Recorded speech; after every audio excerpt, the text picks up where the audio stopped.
నమస్కారం ఈటీవీ 360కి స్వాగతం. ముందుగా ప్రధాన అంశాలు.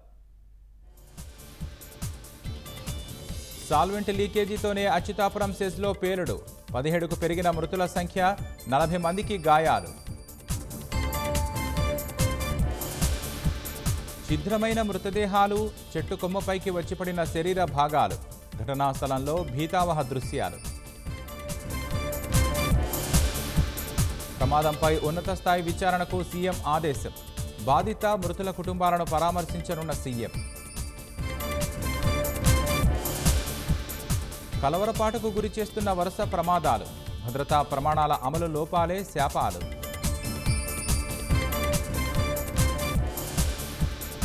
నెల్లూరు జిల్లాలో పామాయిల్ కర్మాగారంలో పేలుడు, కార్మికులు లేకపోవడంతో తప్పిన ప్రాణ నష్టం.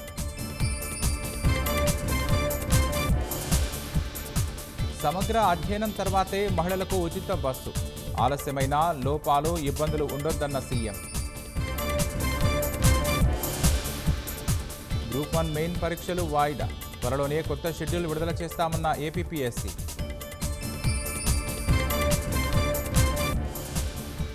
ఇది యుద్ధాల యుగం కాదన్న ప్రధాని మోదీ, రష్యా ఉక్రెయిన్లో శాంతి సుస్థిరతకే భారత్ మద్దతని వెల్లడి.